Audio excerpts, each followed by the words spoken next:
శుక్లాంబరధరం విష్ణుం శశివర్ణం చతుర్భుజం ప్రసన్నవదనం ధ్యాయేత్ సర్వవిఘ్నోపశాంతయే అగజాన పద్మార్కం గజాన మహార్నిశం అనేకదంతం భక్తానాం ఏకదంతముపాస్మహే. అందరికీ క్రోధినామ సంవత్సర ఉగాది శుభాకాంక్షలు.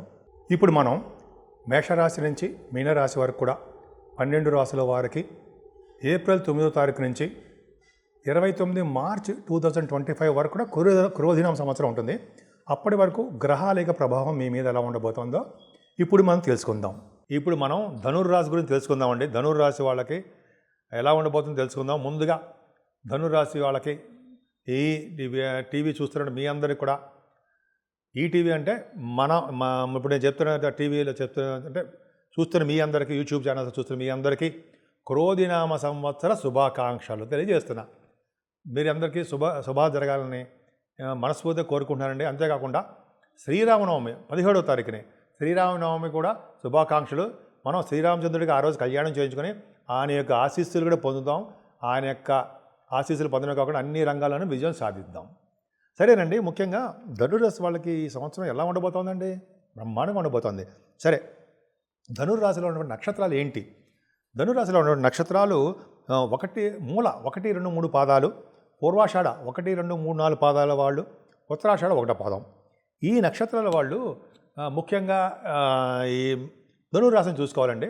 ధనుర్రాశి వాళ్ళకి ఆదాయం 11, వ్యయం 5, రాజపూజ్యం 7, అవమానం 5. ఓకే, ఏం పర్లేదండి. ముఖ్యంగా ఫస్ట్ మే నుంచి గురుడు ఎక్కడుంటున్నాడు? మీకు ఫస్ట్ మే నుంచి షష్టమ స్థానంలో గురుడు ఉన్నాడు. మంచి ఫలితాలు ఇస్తాడండి. ఎందుకంటే కేంద్రాధిపత్య శుభులు కోణాల్లో ఉన్నా, లేకపోతే 6, 8, 12 స్థానాల్లో ఉన్నా చెడు చేయరు, మంచి ఫలితాలు ఇవ్వడానికి అవకాశం ఉంది శాస్త్రవచనం. సరే, గురుడు ముఖ్యంగా 6వ భావంలోనూ, తృతీయ భావంలో శని, రావుకేతులు చతుర్థ రాజ్యస్థానమందు ఉన్నారు. అదృష్టం కదండి. సో ఇక్కడ కాంబినేషన్ ఏంటంటే ఇలా ఉంటే 4 గ్రహాల యొక్క ప్రభావము సంవత్సరం మొత్తం ఫలితాలన్నీ ఈ 4 గ్రహాల మీద ఆధారపడి చెప్తాం మనం. అంతేకాకుండా నేను రవి బుధులు కూడా తీసుకుని వాళ్ళు ఇచ్చే ఫలితాలు కూడా ఎలా ఉంటాయి, కొన్ని రాశులకి, అన్ని రాశులు కూడా మంచి ఫలితాలు ఇస్తారు కదా, అవి కూడా చెప్పుకుందాం. సరేనండి, ఈ క్రోధినామ సంవత్సరంలో ఫలితాలు బాగుంటాయి. కొన్ని సందర్భాల్లో కొంతమందికి మాత్రం మిశ్రమ ఫలితాలు ఉంటాయి. ఉత్సాహంగా ఉంటారు. వీరికి సకల కార్యాలందు విజయం ప్రాప్తిస్తుంది. ఆనందంగా ఉంటారు. ప్రయత్నించిన ప్రతి కార్యమందు విజయము, కార్యసిద్ధి కలుగుతాయి. రుణములు చేయవలసి వస్తుంది. మీ రాశి వాళ్ళకి, ధనుర్రాశి వాళ్ళకి అన్ని రంగాల్లోనూ ముందు ఉండడము, సుఖ సంతోషాలతో ఉండడము, ఎక్కువగా మీకు తెలివితేటలు ఉండడము, జ్ఞాన వృద్ధి కలిగి ఉండడం జరుగుతుంది. ముఖ్యంగా ధనం విషయంలో అండి ఏమాత్రం ఇబ్బంది పడరు. ఎక్స్ట్రాడినరీగా ఉంది. ఎక్కడికి వెళ్ళినా భోజన వసతులు దొరుకుతాయి. ఫస్ట్ మే నుంచి 2024 నుంచి అక్టోబర్లో మీకు గురుడు రిట్రగ్రేషన్లోకి వస్తున్నాడు. వక్రగతిలో ఉంటాడు. అక్టోబర్ 2024 నుంచి ఫిబ్రవరి 4th ఫిబ్రవరి 2025 అనుకోండి. అక్కడి వరకు కూడా మీకు గురుడు సకల కార్యాలందు సిద్ధిస్తూ ఉంటాడు. మంచి ఫుడ్ ఉండే, ఎక్కడికి వెళ్ళినా బ్రహ్మాండ ఫుడ్, ధనము, ఎక్కడ ప్రాబ్లం పడదు. సక్సెస్ఫుల్గా ఉంటారు. పైగా మీకు చేస్తున్న ఉద్యోగాలను, వ్యాపారాలను ధనవృద్ధి కలుగుతుంది. గాయకులకి మంచి అవకాశాలండి. మీరు గాయకులే కాకుండా సంగీతం పాడే వాళ్ళకి, యాంకరింగ్ వృత్తిలో ఉన్న వాళ్ళకి, డబ్బింగ్ ఆర్టిస్టులకి విదేశీ పర్యటన సూచిస్తోంది. విదేశాలు వెళ్ళడానికి అవకాశాలు ఎక్కువ ఉన్నాయి. ఇంకా మీరు ఈ సంవత్సరంలో 3వ భావంలో, తృతీయ భావంలో, ఇంకా శని చెప్పుకున్నాం కదా, తృతీయ భావంలో శని సంచరిస్తున్నాడు అనుకున్నాం కదా. ఈ తృతీయ భావంలో శని కూడా అండి జూన్ 30 నుంచి 15 నవంబర్ వరకు రెట్రగ్రేషన్ వక్రగతిలో ఉంటాడు. అక్కడంటే వృషభ రాశిలో ఏమో గురుడు వక్రగతిలో ఉంటాడు. అక్టోబర్ నుంచి ఫిబ్రవరి 2025 వరకు వక్రగతిలో ఉండడం వలన శని మంచివాడు కాదు మీకు. కానీ 3వ భావంలో ఉండడం వలన ఆయన శుభ ఫలితాలు ఇవ్వడానికే ఎక్కువ అవకాశాలు ఉన్నాయండి. ధైర్యాన్ని ఇస్తాడు, ధనాన్ని ఇస్తాడు, ఉత్సాహాన్ని ఇస్తాడు, సుఖాన్ని ఇస్తాడు, ఎల్లప్పుడూ ఆరోగ్యాన్ని ఇచ్చేట్టుగా చూస్తుంటాడు. కుంభరాశిలో శని సంచారం వలన ప్రతి కార్యము సిద్ధించేట్టు చేస్తుంటాడు. వాయుతత్వ రాశి కదండి. శనికి మూల త్రికోణం కూడా అవుతుంది. శనికి అద్భుతమైన యోగాలు ఇస్తాడు. తృతీయ స్థానంలో కుజశనులు కూడా ఉన్నారండి మీరు. అలా యాక్చువల్గా కుజశనులు ఉండడం వలన సత్సంబంధాలు ఏర్పడతాయండి. మీకు ధైర్యాన్ని ఇస్తాడు. అలాగే కుజుడు అంటే స్టార్టింగ్లో కుజుడు ఉంటాడు అనుకోండి, అంటే 40 రోజుల పాటు ఏప్రిల్ నుంచి ఉంటాడు కాబట్టి కుజుడితో కలిసి శని కూడా అద్భుతమైన యోగాన్ని ఇస్తాడు. వాహన యోగము, తర్వాత ఏమో శుభవార్తలు వినడము, ప్రతి కార్యనందు ఉత్సాహం కలగడము, ఇవన్నీ అద్భుతమైనటువంటి ప్రయత్నాలంటే. ఇంకా చెప్పాలంటే తృతీయ భావంలో కుజుడు వల్ల నాకు ధైర్యం చెప్పాను నేను. తృతీయ భావంలో కుజుడు ధైర్యాన్ని, ధనాన్ని ఇస్తాడు. తృతీయ భావంలో శని యోగాన్ని ఇస్తున్నాడు. కుజశని కాంబినేషన్ ఒక 40 రోజుల పాటు శని కుజుడితో కలిసి ఉంటాడు, యోగాన్ని ఇస్తాడండి. తర్వాత మీకు చతుర్థ భావంలో రాహు తప్పే తప్పుడు అవడం వల్ల అసలు ఏంటి ప్రాబ్లం ఏంటి, ఏం తప్పు అంటే జనరల్గానండి స్త్రీ జన విరోధం కలుగుతుందండి. స్త్రీలతో విరోధం కలుగుతూ ఉంటుంది. శరీరంలో మార్పులు వస్తూ ఉంటాయి, మీకు నిందలు పడుతూ ఉంటాయి. శ్రమతో కూడినటువంటి దూర ప్రాంత ప్రయాణాలు, అదే విదేశాలకు వెళ్తారు, మీరు ఇబ్బందులు ఎదుర్కొంటారు అక్కడ. అలాగే 4th భావంలో రాహు కూడా మీకు కొన్ని విషయాల్లో, చదువు విషయంలో కానీ, వాహన విషయంలో కానీ, భూముల విషయంలో కానీ అంత అభివృద్ధి కలిగించడండి. కానీ పంచమస్థానానికి కూడా శని దృష్టి ఉంది. అంటే చతుర్థ భావంలో ఎలా ఉందో కానీ ఇక్కడ ఏంటంటే స్టాక్ మార్కెట్స్ స్పెక్యులేషన్ చెప్పడం మర్చిపోయండి. స్పెక్యులేషన్ రంగంలో ఉన్న వాళ్ళకి, అలాగే అయితే రాహు మంచి చేయడానికి అవకాశం ఉంది. 4th భావంలో రాహు మంచి చేస్తాడు. ఎందుకంటే 4th భావంలో రాహు జలతత్వ రాశిలో, ద్విస్వభావ రాశిలో ఉంది కాబట్టి కొంతమందికి మంచి చేస్తాడు. స్టాక్ అండ్ షేర్స్లో ఉన్న వాళ్ళకి, సంగీతం పాడే వాళ్ళకి, బంగారాభరణ కొన్ని కనుక మంచి చేస్తాడు. కానీ మీకు పంచమస్థానానికి శని దృష్టి ఉందండి. అంటే యాక్చువల్గా మీ పుత్రులు పుత్రికల వలన కొద్దిగా ఇబ్బంది కలుగుతాయండి. స్టాక్ అండ్ షేర్స్ పెట్టే వాళ్ళకి లాసులు రావడానికే ఎక్కువ అవకాశం ఉంది, మంచిది కాదు. కానీ షష్టమ స్థానంలో గురుడు మంచివాడు కాదండి. యాక్చువల్గా మీ రాశాధిపతి షష్టమ స్థానంలో ఉండడం తప్పు. అది యాక్చువల్గా ఏం చేస్తాడు, 6వ భావంలో కేతువు క్లేశాలు కలిగిస్తుంటాడు, ఇబ్బందులు కలిగిస్తుంటాడు. అక్టోబర్ నుండి జనవరి నెల వరకు షష్ఠ స్థితి గురుడు వక్రగతి వలన అనుకూలవంతమైన ఫలితాలు ఇస్తాడు. చూసారా, ముఖ్యంగా గురుడు 6వ భావం ఉంటే చెడు ఫలితాలు ఇస్తుంటాడు. వక్రగతిలో ఉండడం వల్ల మంచి ఫలితాలు, శుభ ఫలితాలు ఇవ్వడానికి ఇచ్చి తీరుతాడు. అందుకని 6వ భావంలో ఉన్న గురుడు అన్ని రుణ బాధలు, రోగ బాధలు నుండి విముక్తి కలిగిస్తూ ఉంటాడండి. శత్రు భయం లేకుండా చేస్తుంటాడు. ఇంకా గురు ప్రభావం వలన కాంపిటీషన్ ఎగ్జామ్స్లో రాసే వాళ్ళకి, బ్యాంకింగ్ రంగంలో ఎగ్జామ్స్ రాస్తుంటారు, బ్యాంక్స్కి సెలెక్ట్ అవుతారు. ఎందుకంటే గురుడు బ్యాంకింగ్ కదండి, బ్యాంకింగ్, టీచింగ్ స్టాఫ్, ఈ లాయర్స్ వృత్తిలో ఉన్న వాళ్ళకి ఎంలా చేస్తారు జరా, అండ్ ఎంలా మాస్టర్స్ ఆఫ్ లా అని ఉంటుంది కదండి, అక్కడ వాళ్ళకి లాయర్స్ వృత్తిలో ఉన్న వాళ్ళకి చాలా బాగుంటుందండి. సక్సెస్ రేట్ ఎక్కువ ఉంటుంది. 7వ భావం కూడా బాగుండడం వల్ల, సప్తమాధిపతి భాగ్యంలో ఉన్నాడు.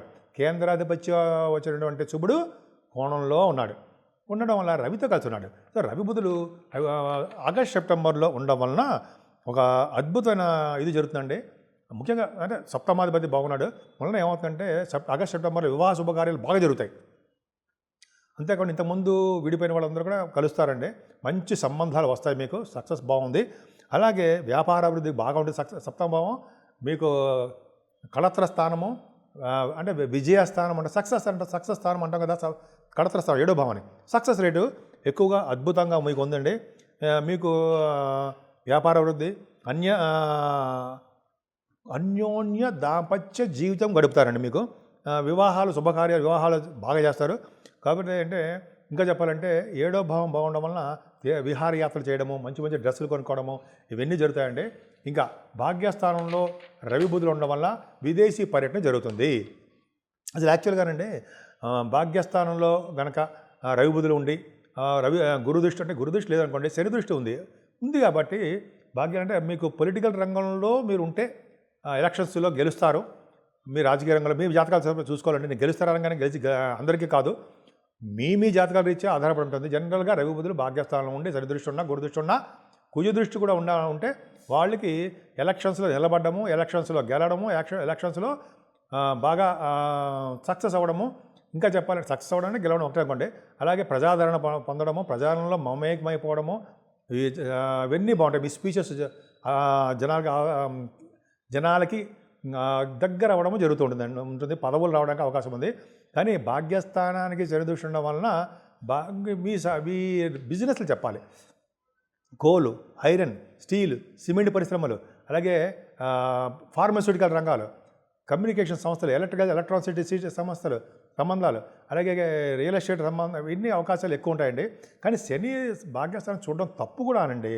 ఎందుకంటే ఆ డెవలప్మెంట్స్ అనేవి స్లోగా ఇస్తూ ఉంటాడు. ఇప్పుడు రఘుపతులు మనకి ఆగస్ట్ సెప్టెంబర్ ఉంటారు. దాని తర్వాత అదా శని భాగ్యస్థానం చూస్తూనే ఉంటాడు కదా. అందుకనే కొద్దిగా మీ భాగ్యస్థానం అనేది స్లోగా డెవలప్ అవుతుంది. కానీ కాశీ వంటి క్షేత్ర దర్శనం మాత్రం శని కలిగిస్తూ ఉంటాయి.